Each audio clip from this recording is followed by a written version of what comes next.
Welcome to Meet the Author, where you can join in on insightful conversations with best-selling and award-winning indie published authors.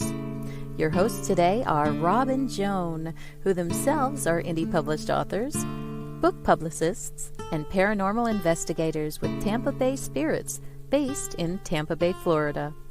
Thanks for dropping by. And now, on with the show. Hi, everybody. I'm Rob. And I'm Joan. And sorry, I thought my phone was turned off. Uh-oh. Glad to see you in the audience, whether you're watching us live tonight or trying to call you. or if you're listening to us on a podcast. We're really glad that you're in the audience. Yes, we are. Oh, we've already got a comment from Trish Pipkins. Hello, I'm awake. Haha. Good morning, Trish. Yeah, I'm glad you're awake and glad that you're here. You might think she's in Australia, but she's not. No. At any rate, how are you doing? Good. Good. Let's see. Voice of Indie podcast right after this show tonight. What you need to do, it's Voice of Indie podcast on blogtalkradio.com with host Beam Weeks and Stephen Gary G's. Go to Twitter and look at Fresh Ink Group and see the pinned tweet. And then you can comment on a tweet, but use the hashtag Fresh Ink Group, or you can call in on the phone number 516-453-9902. That's every Wednesday night right after our show. Tonight's guest is an author playwright, Jay Adjaluni, and I'm sorry if I mispronounced your name, Jay, but that's who the guest is tonight. So hello, make sure you check him James. out. James Rickard says, hello, Rob, Joan, and Ron. Hi, Ron is James. still backstage, but I'm sure he can hear me. Yeah. And Joe Conjal Oops. says, oops, sorry. Says whoops. No. Hi, Joe. Rob and Joan. Hi, Joe. Glad that you're able to stop by tonight. We're glad to see everybody. Glad the thunderstorms haven't kept you away. Okay. Oh, and starting today is Gettysburg Battlefield Bash. So if you're up in the Gettysburg area, get over there between now today and the 21st. Don't go during our show. Wait until after the show. Mm-hmm. And WLFE's own Ted Vanson is one of the guests there, guest lecturer, and he'll be our guest next week at 7:00 as well. So he's the station manager he's here. our station manager. And he is paranormal investigator like we are, and he's written 2 books, and we'll be talking about his books, and we may have or may not have a lively discussion about the way that we all do our investigations. We use equipment, he does not. There you go. And this is Amina Hankins. Hello, Hey, glad Amina. to meet you and looking forward to Ron. We are also. That's Yes. our guest tonight. We're glad that you could be in the audience, Amina. That's right. So speaking of books, Yeah. currently I am still reading this one right here, Eulogy in Black and White, Magnolia Bluff, Crime Chronicles. This one's by Caleb Pirtle, and I'm almost done, as you can see by my little bookmarker there. I got about 2 chapters left, and it was hard to put it down to come in here. Haven't had much chance to read lately because we've been doing some house work, painting and redecorating. Repainting. Yeah. And what Not are you redecorating, painting. What are you reading? I'm still reading Mahjong Murders. Mahjong Murders. Yeah. By Linda Pirtle. That's Linda's book. Plus, Amina is going to be a guest on our show. Yes, she is. She's in the audience tonight. She's the one that just said She'll hello. be on in a few weeks. So. Mm-hmm. Yep. At any rate, I think it's probably time we should bring Ron Alexander in. Mm-hmm. And welcome, Ron. Hi, Ron. Welcome. How are you? I'm fine.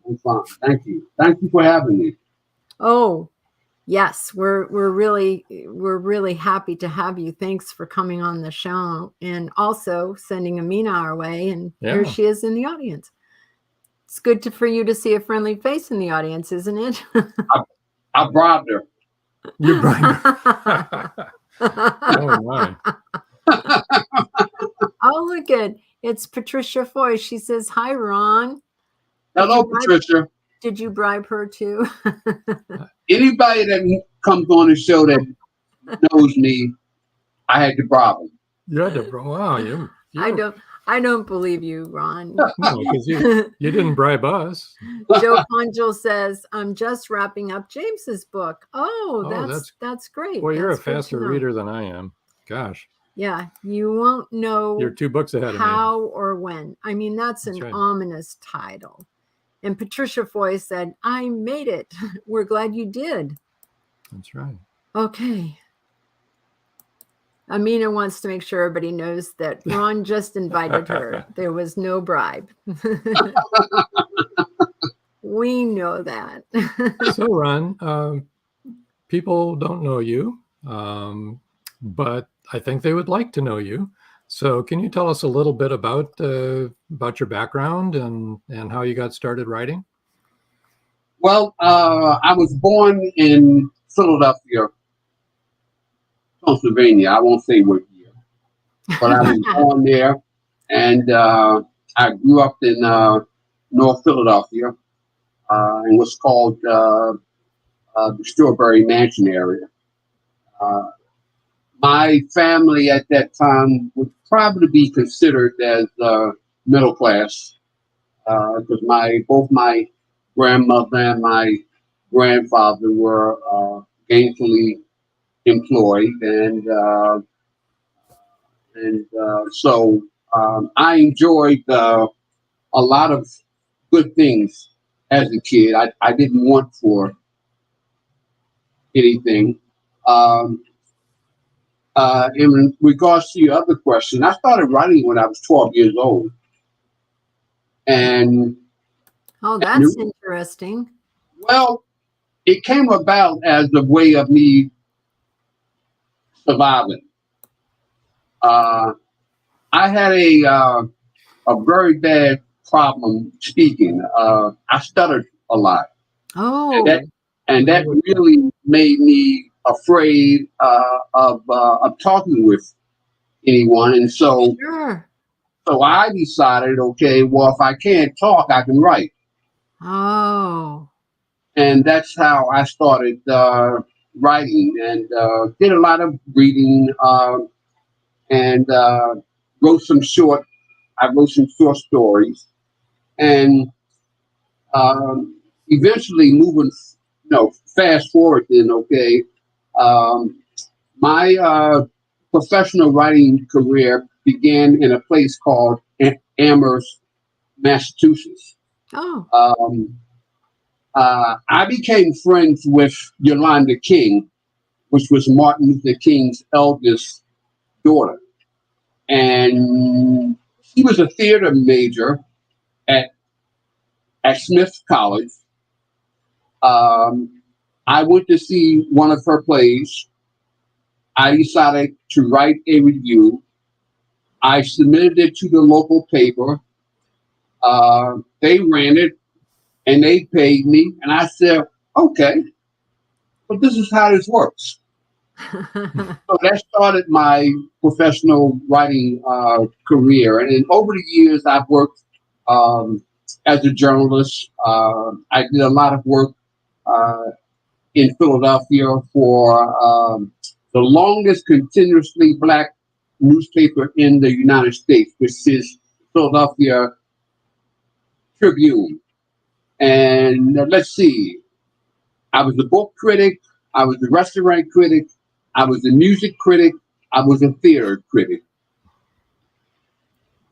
What I enjoyed most was working as a restaurant critic.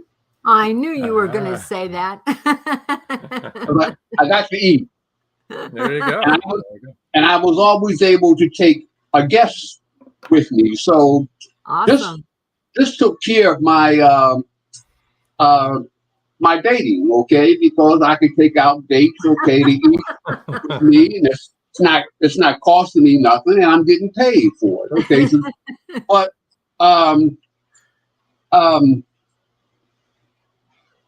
over the years, following that, I got to the point. Oh, let me just incidentally say this: as an entertainment writer, I got to meet some of the most impressive people in the entertainment industry during that time. I'm talking about people like Johnny Mathers, Gladys Knight, Diana Ross, Sammy Davis Jr.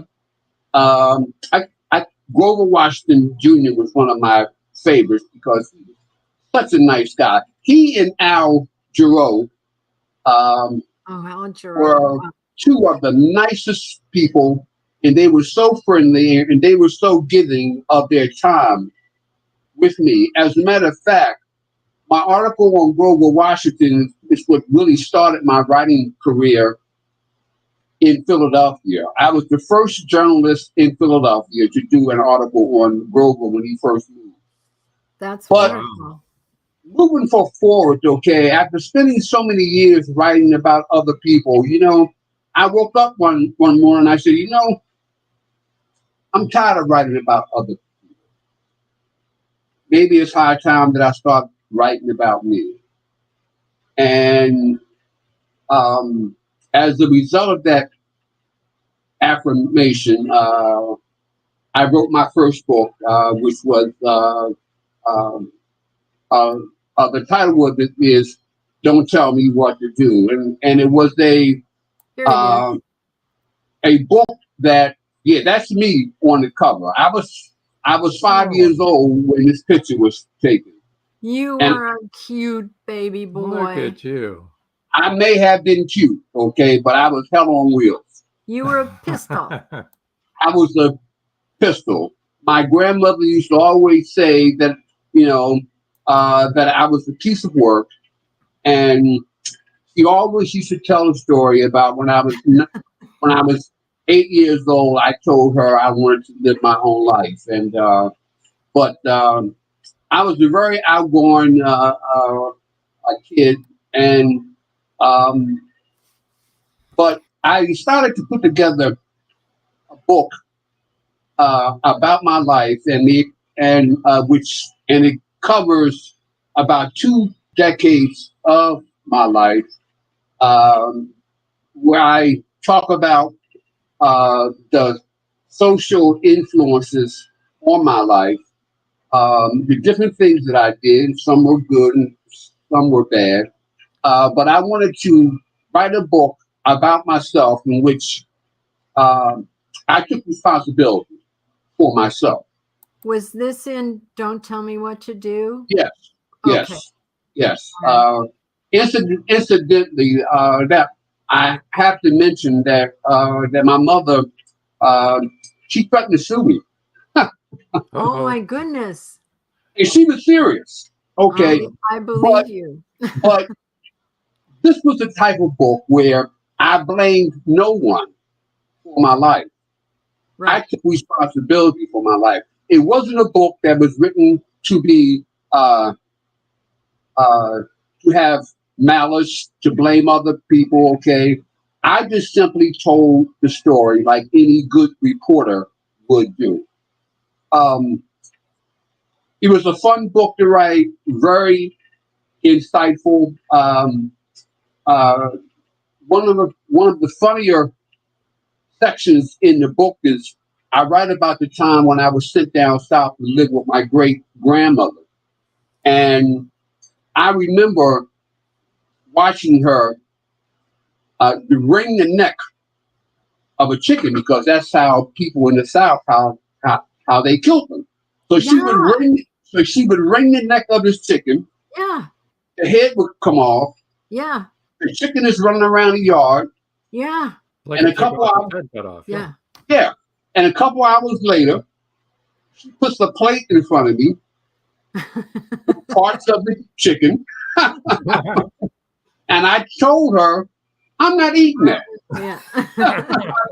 I'm not eating that. You know, I had never seen nothing like this in my life because back home in Philly, of course, we had chicken that we got out of the refrigerator. Yeah. Oh, yeah. So when I saw all the blood on her hands and the chicken around the yard, and then she gives me the chicken parts, I said, oh, no, I don't want no parts. Ron, my grandmother did the same thing. She and my grandfather had a little dairy farm up in New Hampshire, and she would wring the chicken's neck, and she told me she did that rather than chopping it off with an axe because they'd run around for 2 hours and, you know, and blood would go flying everywhere. But she also used to slaughter hogs. My great grandmother slaughtered hogs. And so I grew up watching that. It's we are more alike than different, aren't we? Absolutely. Joe Conjal has a question that goes back to you being a restaurant critic. He said, did restaurant managers fear you? LOL. Did they know you were a critic? They never knew I was coming. They didn't see it coming. And Amina says that you were adorable on the cover of your book. And Patricia Foy says, so cute. And then Patricia said, absolutely 100% correct on chicken prepping. My mother's great aunt did the same thing on her chicken farm in Roanoke, West Virginia. Yeah, they'd wring the neck so that it wouldn't go all over the place. Well, yeah, I was traumatized when I saw it. Okay, I mean, I thought that was the worst thing to do. You know? But in any event, these are the types of things that I talk about in my book, and I also talk about the time that I spent with the Black Panther Party, because I joined the Black Panther Party when I was 17 years old. And believe me, I had no idea what I was getting involved with. Oh, okay. At the time that I joined the Black Panther Party, I did not know that they were being attacked by federal, local policemen all around the country. I just knew that this is a group of people I could be with because they were as angry and as pissed off as me. Yeah. So I felt very comfortable being in the Black Panther Party for that reason. My politics even back then was rather radical, you know. Hence joining the Black Panthers. Yeah. Patricia Foy wants to know, did you actually meet Huey Newton? I didn't meet Huey, but I met the co-founder. Oh God, his name escapes me. But I was a member of the New Haven chapter of the Black Panther Party, which was a very active party for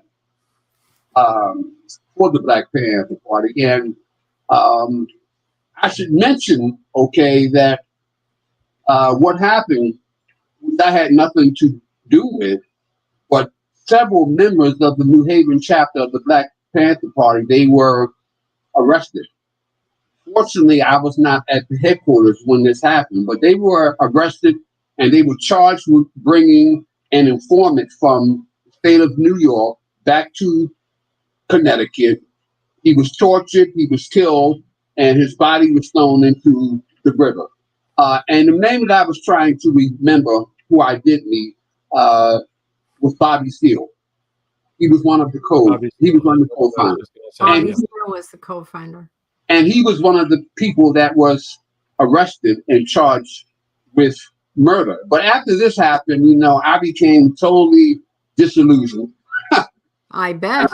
And I said, Ron, okay, you must find another way of expressing yourself, because this is not a safe way to do it.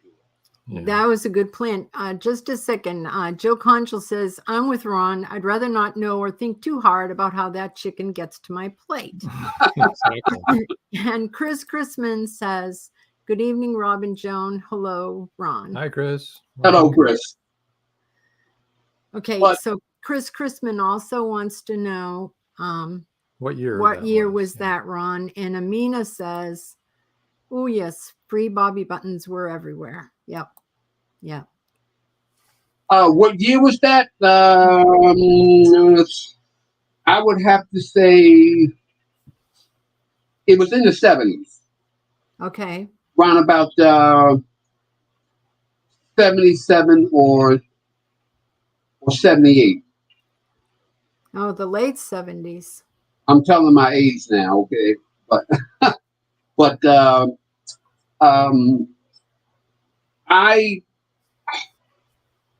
I had the knack of following where my curiosity would take me. I was never.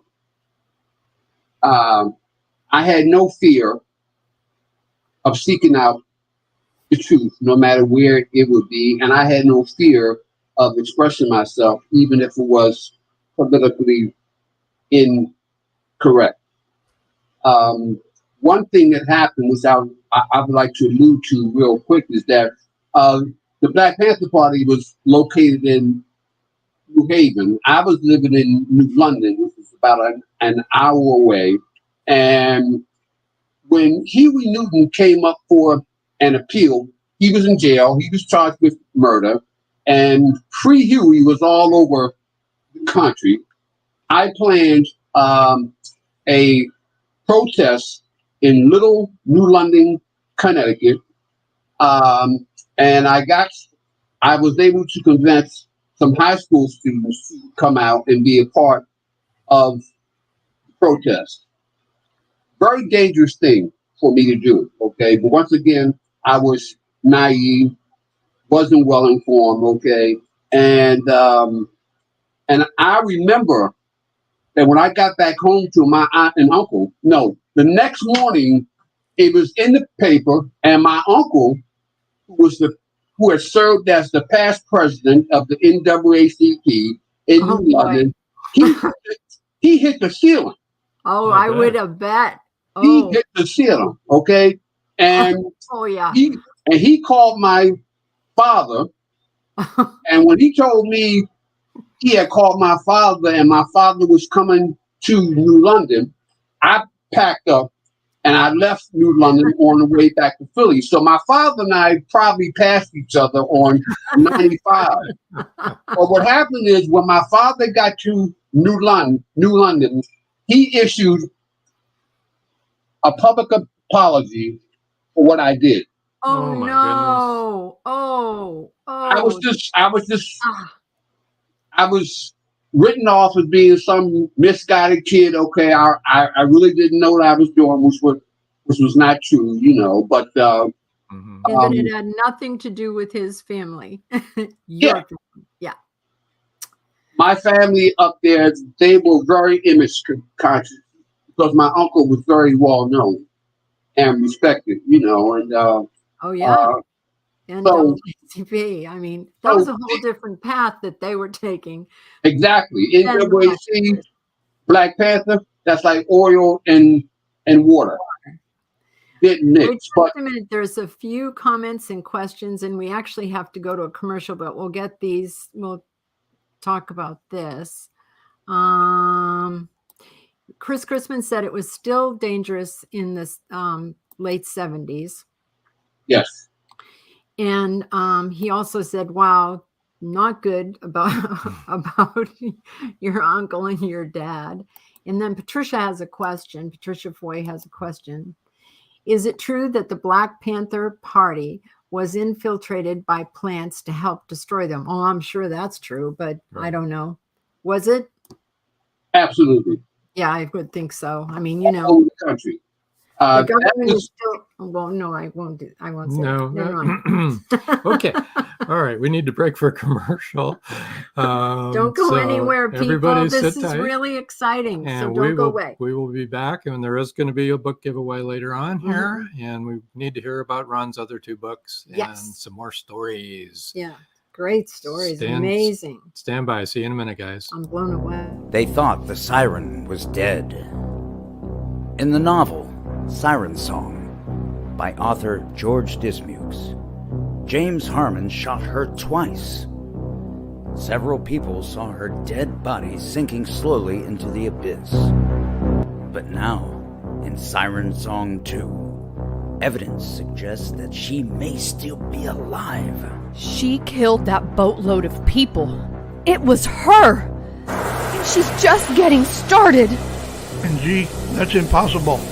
The cold chill up my spine tells me it's not impossible.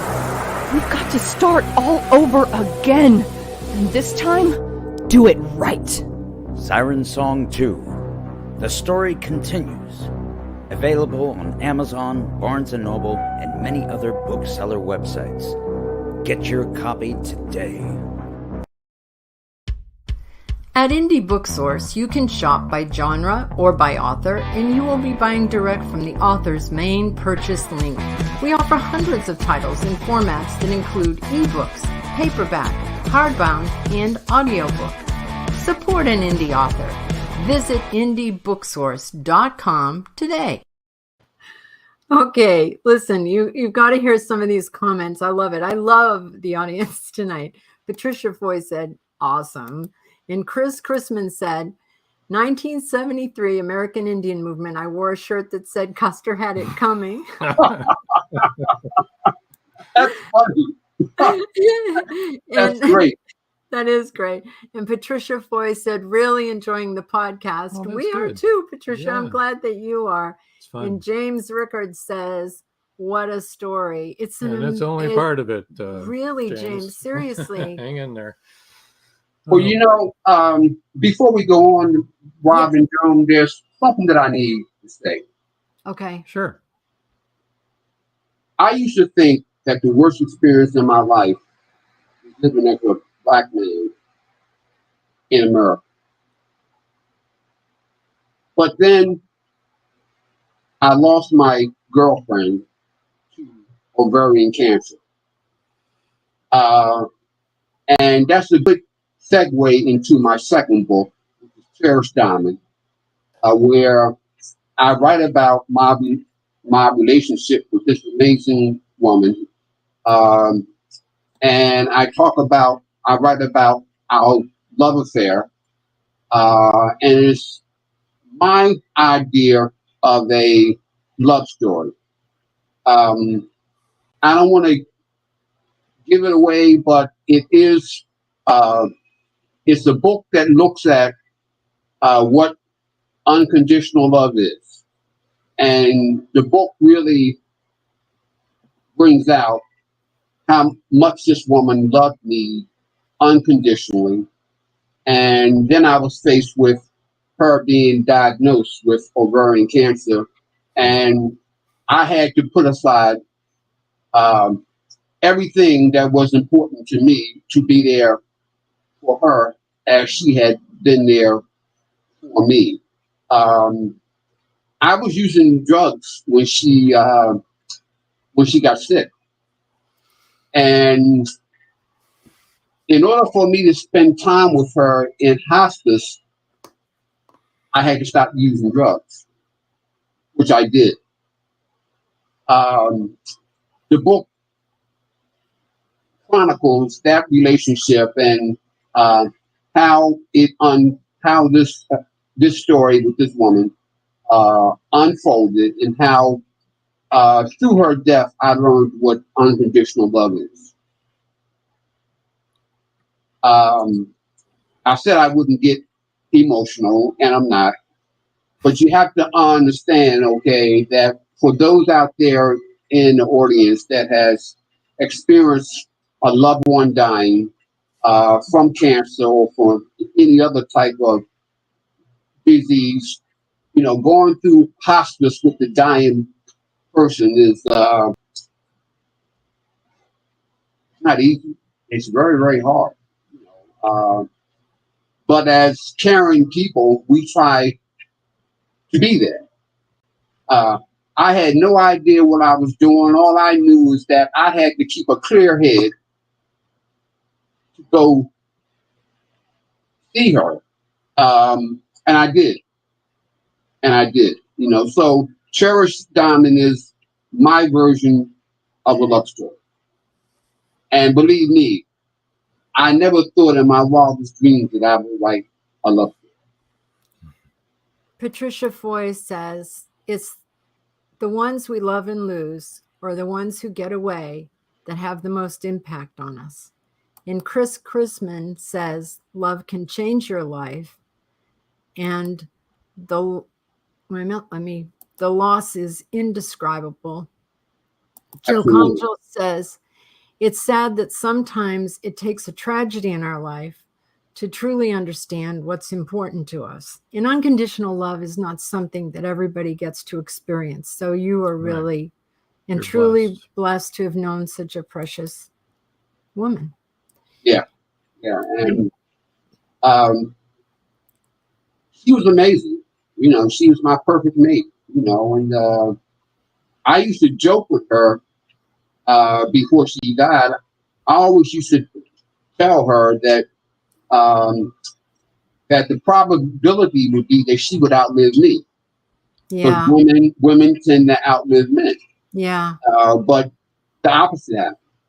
I wound up outliving her, and I was, devastated. Yeah. Patricia Foy said, it truly hurts the most when we lose a loved one to illness, accident, or tragedy. I commend you, Ron, for being able to come through it and share that experience with us. Yes. Yeah. Anyway, that was my... changed your life, right? Oh, her death was life-changing. Yeah. Okay? Because I realized during the time that she was in hospice that I realized that, Ron, it's not really about you. It's never been about you. Yeah.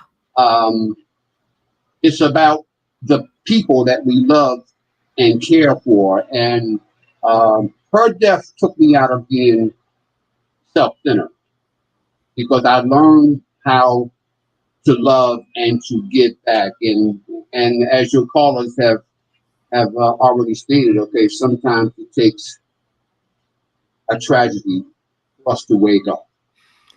Yeah. Patricia wants to say, she is still with you, Ron. Her spirit will be with you forever. And Chris Chrisman says, it's harder on us that are left behind to live on. We each follow our own path and journey through life. Yep, we do. Well, these people are very insightful. Yeah, they're a great audience. Yeah, they are. But anyway, Cherished Diamond is my second book, and here's the cover again, Cherished Diamond. Yeah, we recommend and that's the that one that's you buy it. When we do the book giveaway now. Yeah, that's going to be the book giveaway. So while we're talking about this, let me go in and actually show you all of his websites and how to reach Ron. I really love this, and you authors that are in the audience are going to love this too. His website is Marketing Genius. Marketing Genius is right. Is buyronsbook.com. Great. Yeah. That's great. That's a message. That's BUYRONSBOOK. And his Facebook is Ron Alexander Authors Page, and that's RONALEXANDER, Ron Alexander Authors Page. His Twitter is @BuyRonsBook. LinkedIn is Ron-Alexander. Instagram is BuyRonsBook 2010. I think this is so smart. All right. All right. We'll now do the book giveaway. Book giveaway is the first 3 people to email Ron at buyronsbook.com will win an ebook copy of Cherished Diamond. So you don't want to miss that one. Yeah, that's Ron at buyronsbook.com. His email is ron at buyronsbook.com. So the first 3 people to email Ron at buyronsbook, that's the whole email is ron at buyronsbook.com, will win an ebook copy of Cherished Diamond. That's the book that we've been talking about.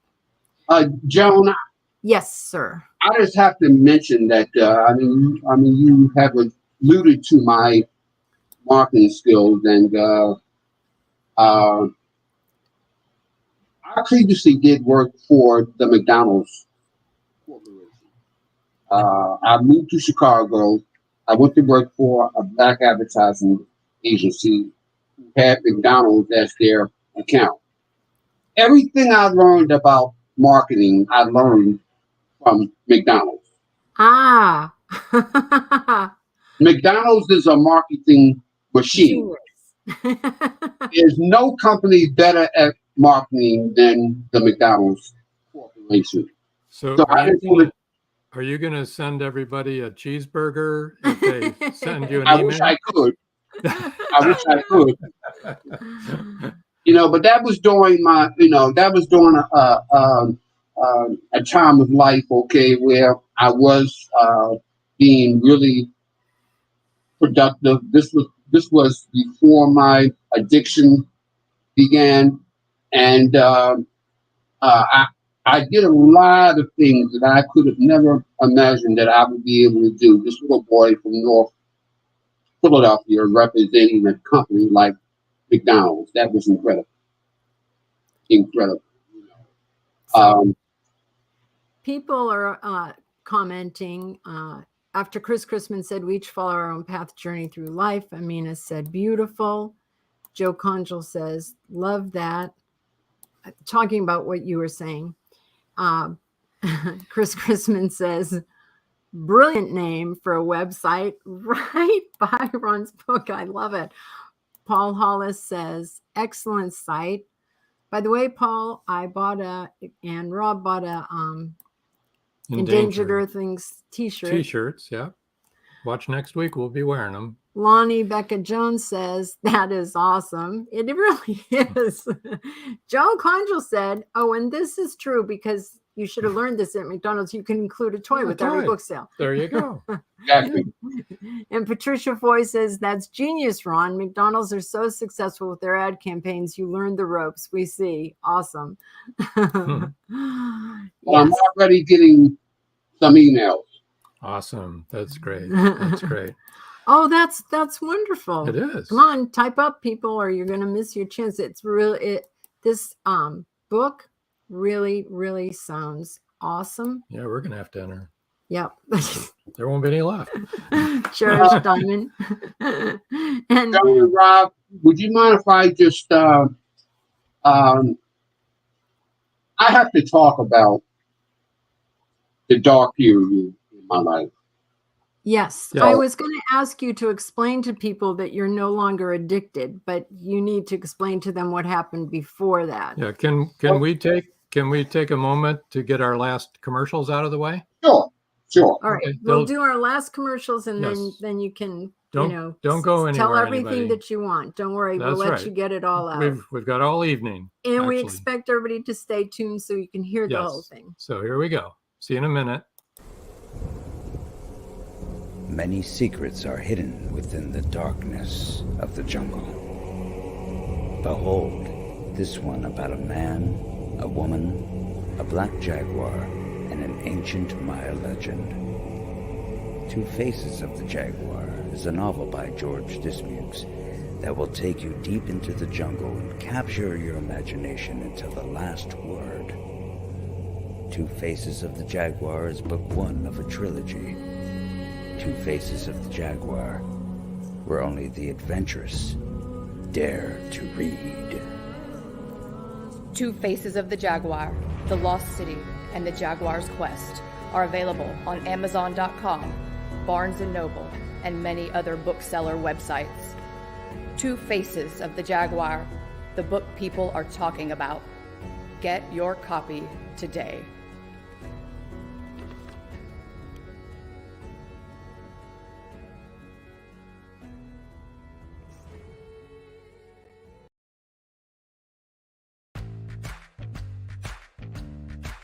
Live every Wednesday, your Voice of Indie hosts Beam Weeks and Stephen Gees welcome authors, musicians, publishing industry pros, artists, and assorted creative guests for an exciting interactive hour. Call in during the show or post questions and comments on Twitter for responses in real time. Meet your favorite indie creators, learn inside tips, network, and promote your work. The link for each week's show is pinned on Twitter atop @VoiceOfIndie. And you can receive the link every Wednesday morning in your inbox by subscribing to our newsletter at freshinkgroup.com. Check out Voice of Indie every Wednesday on Blog Talk Radio and catch hundreds of episodes archived everywhere from our websites to our YouTube channel and Spotify.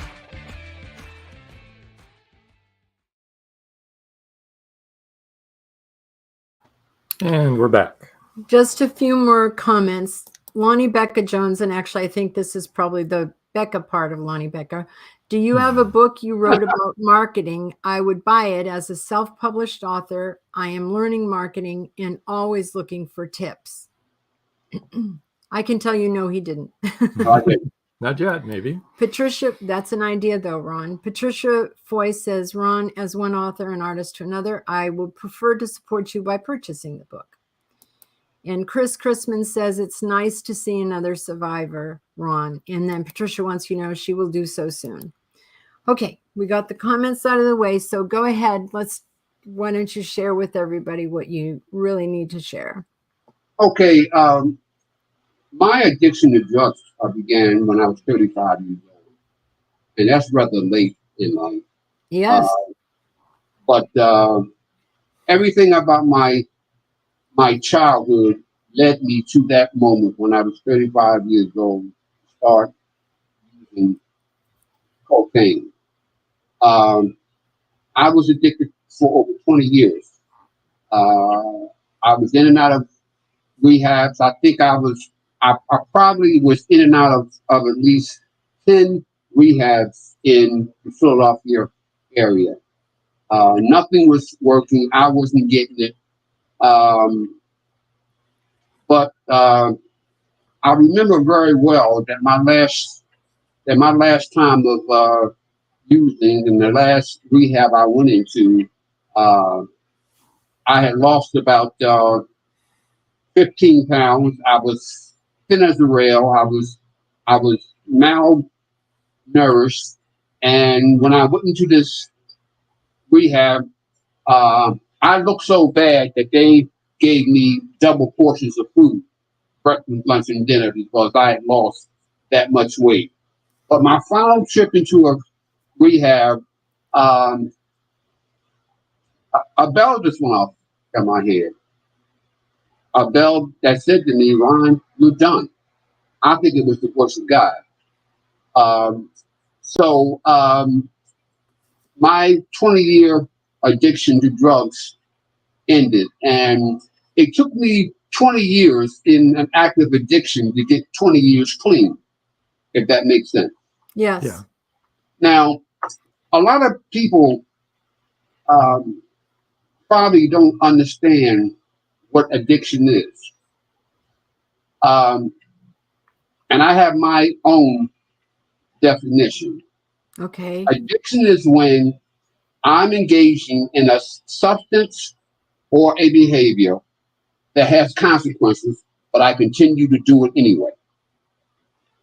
That's very broad. And if you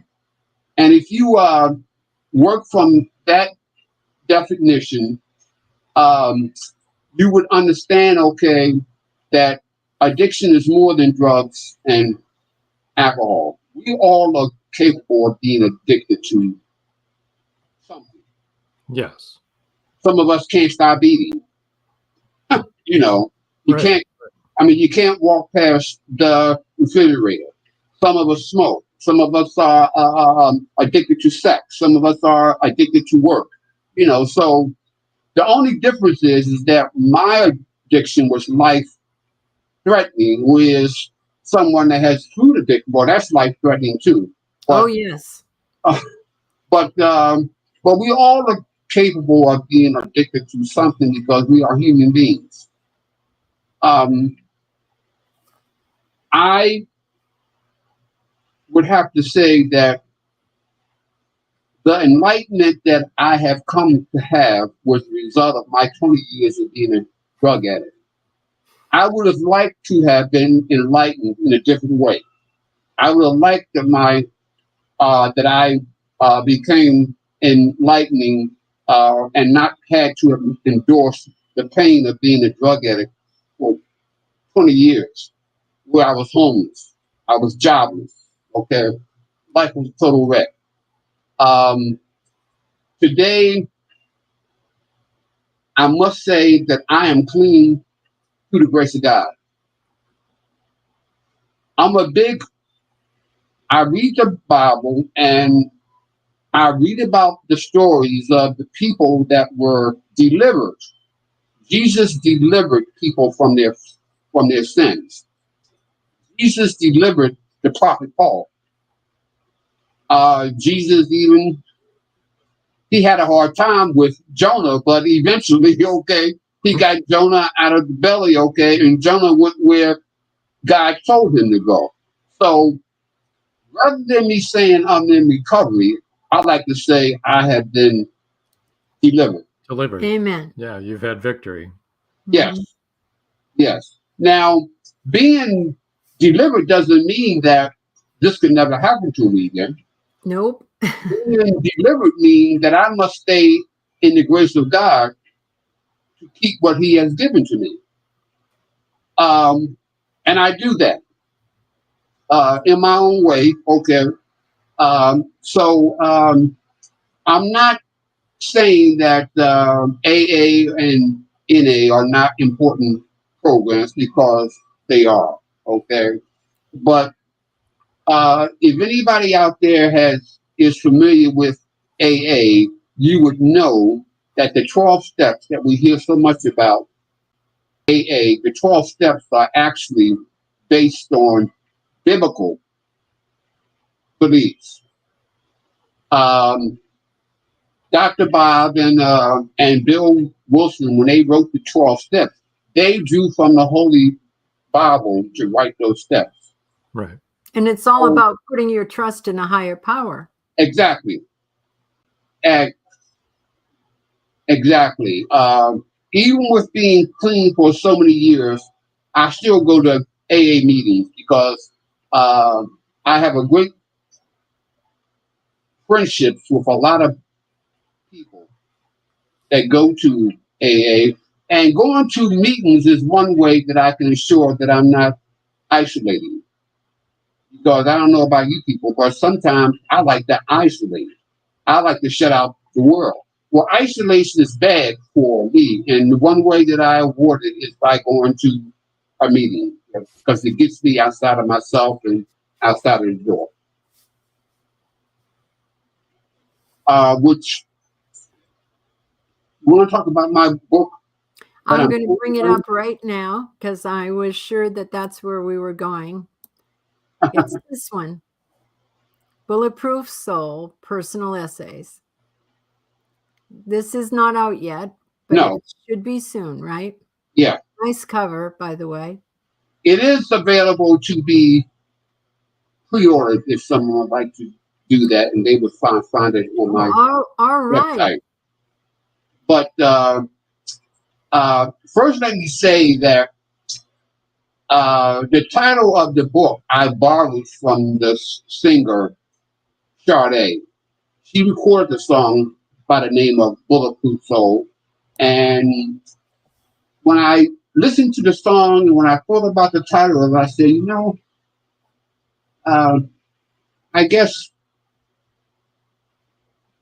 I guess all these years that I've been clean from drugs, okay, I have had a bulletproof soul. So I decided to use that title, and Bulletproof Soul is a book of essays where I write about different topics. like racism, discrimination. I write about mental health. I write about mental illness. I write about drug addiction.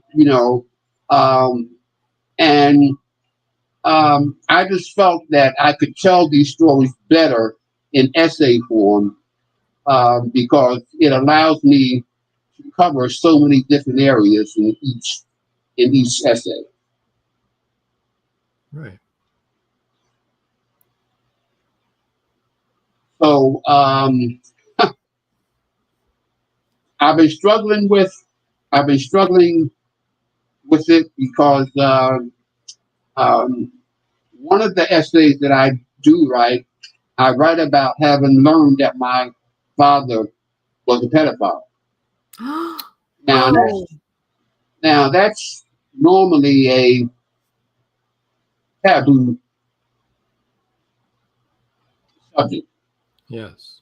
But if you remember the movie The Color Purple, Alice Walker was criticized for writing about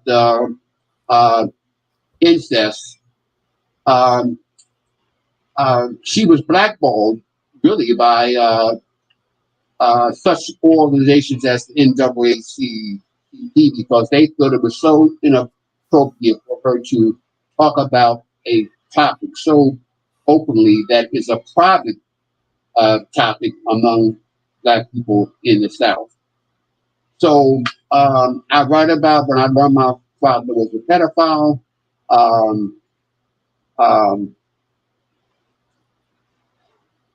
My reaction was shock. I mean, I didn't want to believe it, but I did some investigation and I found out that the story that one of my sisters told me that about him was in fact true, that he had abused her, okay, when she was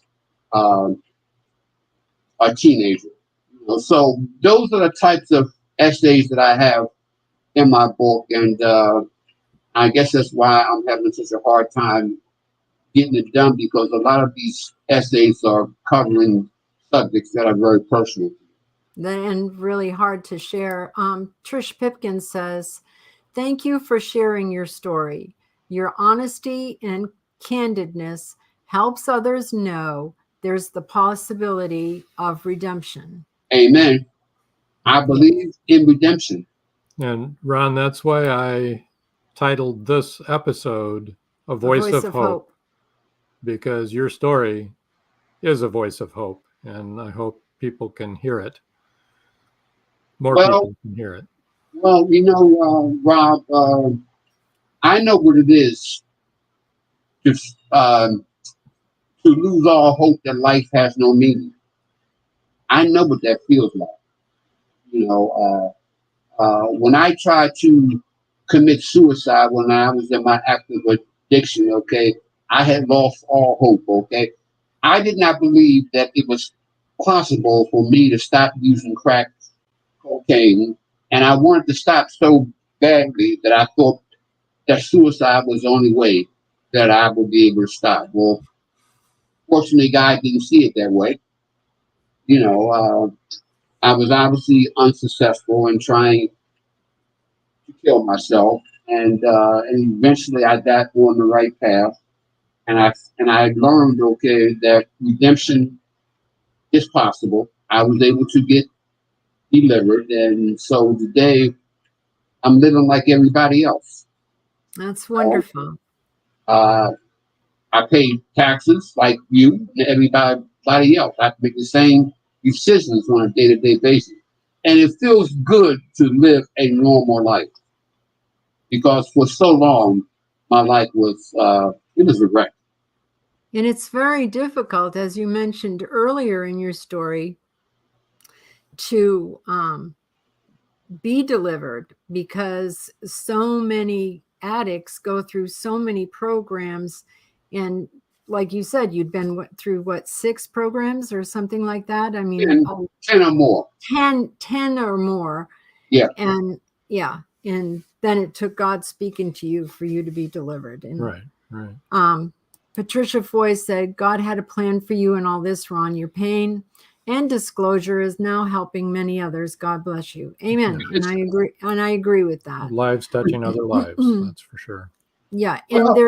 And she also says, and this is true, it's really sad that this problem has become rampant in our society. It's so commendable of you, Ron, in sharing this part of your past so that you can release your demons. But it's also wonderful because it is very prevalent, especially among our young people. And I hope they would buy your book because they get caught in this circle of addiction and at a really young age. And here Joe Conjal says, and then they feel like there's no way out because we know people that have gone through rehab numerous times, people that know the Lord and still struggling. Yeah. Joe Conjal says, you have an amazing story, Ron. Thank God you came through it to become the man you are today. Now, I didn't bribe him. I don't know. You don't know, Joe. Well, we do, and we'll find out whether you actually did. Well, let me say this real quick. Lately, I've been working at a drug rehab. I consider it as my calling in life to reach out to other people who are in pain and who are trying to get their demons off their back. So working at this drug rehab gives me an opportunity to interact with young people. Yes. Who want to turn their life around. And believe me, it's not an easy path. Kicking drugs and alcohol takes a tremendous amount of strength. Everybody don't do it, can't do it. That's what I'm saying. Right. Some people die in their addiction, and you're right about with the fentanyl thing that's going on now. There are so many kids who are ODing off of this drug. Well, it's even in drugs that they don't even know that are laced with fentanyl. They're lacing fentanyl on all different kinds of drugs, and it seems like every day there's a new drug that's come out. Right. That's right. We have Mexico. Thank fentanyl, but that's where it mostly comes from. Mexico. Patricia Foy says there are many homeless right here in California, that have become throwaway people, who have fallen through the cracks of our society. These are those who use alcohol and drugs to anesthetize their pain. Yeah, there's a lot of homeless people that actually have mental health issues, and that's why they're homeless. And the drugs and alcohol are a big problem. I'm glad that she made that point, because vast numbers of people who are addicted also have they have mental health issues also. And thankfully the recovery community across the country are now addressing both of those issues, where they deal with the mental illness and they deal with the addiction. But the most important thing, that if a person is mentally ill and if they're addicted to drugs, they must stop using first. Because if you don't stop using, the therapy, the medication, or whatever else that's in your treatment, it's not going to work. Trish Pipkins says, we watch celebrities die all the time. Anne Heche just did. I've had addicts tell me if they can't beat it, how can anyone? Which is wrong and sad. It can't, and that's why Ron's here. He did beat it. Right. And Joe Conjal says, do you think you will ever take your experiences and weave them into a fiction crime story or a series? Fiction, not nonfiction. I don't see myself ever writing fiction. No. I don't like the genre. I mean, it doesn't suit me. I prefer non-fiction because I like to be an authentic voice in what I write about, and I can't do that writing fiction. Right. Good answer. Gotcha. Good answer. Well, let me put up all three of your books again so people will see them. And I encourage everyone to support Ron. If you don't win a book, buy the books anyway. Visit his website and support him. Write to him and tell him your story if you have stories to tell or you need help or whatever. Ron would like to hear from you, I'm sure. His email is easy. It's ron@buyronsbook.com. Right. So while you're there, buy Ron's book. Yeah. So it's don't tell me what to do, which I relate to. And Cherish Diamond. And that's his sweet girlfriend right there. And then the new one coming out soon, which you can pre-order, is Bulletproof Soul. We have another comment. Patricia Foy said, a lot of those mental issues come from these throwaways who were first abused as children, turned to alcohol and drugs as a means of coping, ran away from home, became homeless. It all starts in the home. Well, also, I think there are a lot of mental health issues that frankly, I think a lot of us are just born with. And sometimes life can be overwhelming, especially with COVID and everything that's, that has gone on in society lately, that Well, Jones, family depression is a reality. Oh, yes, it is. There are entire families that are dealing with depression, and it just goes from one generation to another. My family. Patricia Pipkins will tell you that is a big thing in our family. Believe it or not, general anxiety disorder, OCD. I'm very OCD. He's OCD. No, I'm serious. Depression. I mean, they all go together. They're a big ball of wax, and we're wacky. We are wacky, but by the grace of God, we're victorious and overcomers also. That's right. Well, but let me finally say that that I want to invite anybody to use my email address, to communicate with me. You might have questions. You might know someone who's addicted or is an alcoholic, okay? And maybe I can tell you more about what worked for me, because what worked for me might work for someone else. And I agree with you, because I think a lot of people listening to this podcast, when it becomes a podcast tomorrow and watching the show tonight, most people know a family member or have a friend who has a drug addiction problem. It is that rampant, Common. And Joe Conjal says, Ron will sell many books tonight with his subliminal email and website message. That's funny. Yeah, he's a funny guy. And Patricia Foy says, thanks, Ron, for sharing your very impressive insights and experiences. Great podcast.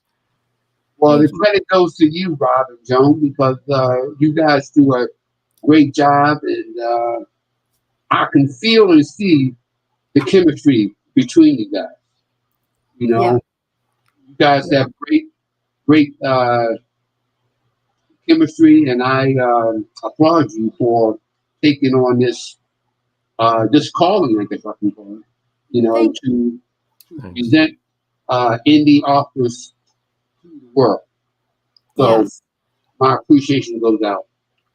And we've often said that it's the story behind the author that's always the best story. Yeah. I mean, their books are wonderful, but the things that people have overcome that we've had on the show are amazing, and it always blows us away. It just so happens that you having overcome all of those things, that's what you're writing about. So your stories are your story.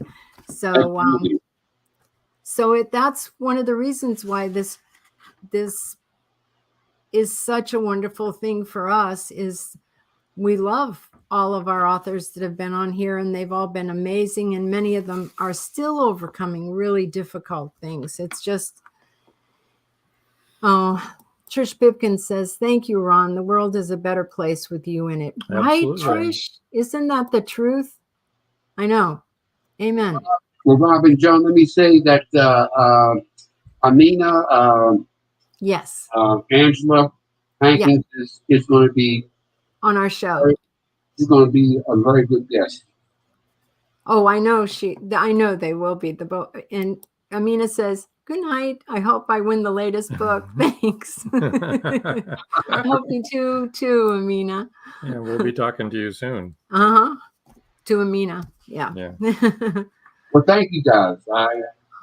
I really appreciate being here, and thanks again for so much that you do. Thank you too. Thank you for joining us. Thank you for everything that you've done in the books that you've written, and being willing to share your story and put yourself on the line. There's one more comment if you can bring it up. Let's see. Very impactful show. Thank you, Ron. That's from Paul Hollis. Oh. All right. All right. Well, we're going to push time you over has to the come side. to Well, actually, this way. I'm going to push you over just 1 second here. Hold on, Ron. There we go. Don't go away. Don't go away. I hope that didn't jolt you too much. After the show. Okay. So, what's got coming up this Saturday? Episode Rewind, episode 38, Susan Kite. Oh, yeah, that was a good intro from, too. 6 months ago, something like that, 6-7 months ago. And that'll be this Saturday at 5:30 p.m. right here where you're watching. You can watch Susan Kite, an amazing author. We already talked about Gettysburg Battlefield Bash. Next week is Ted Vanson is going to be on as our guest, and we're going to talk about the paranormal. We're going to talk about ghost hunting. And like I said, we use equipment. He does not. Yeah, but he's written a couple of books that will teach you how you can go ahead and do this. Right, it may not be the right way. No, I'm kidding. Just joking. There's no right way or no, there isn't, of course. Okay, let's see, what do we got here? Thank you, Ron, Joan, and Rob. This was a very heartfelt and strong episode. Yes, it was. Patricia, thanks much, Rob and Joan, for being such great hosts. And Amina says, what? SMH. I don't know what I'm doing. I don't know. I think you do. I think you do. Yeah, she's very small. Oh, yeah. I can tell. Okay, so let's see. Let's see, where are we going here? Have a good night. You have a good night too, Amina. And all of you, thank you for tuning in. Yeah. And tune in next week. Yep. Same time, same place. Same bat station. Until next week. We love your comments. We love for you to share. Until next time. Subscribe to our YouTube. That's all, folks.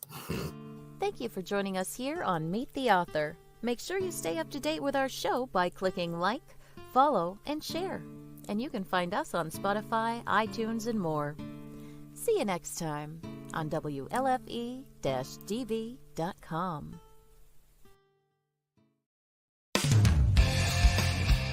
You've been listening to WLFE-DB.com, where our shows are your shows.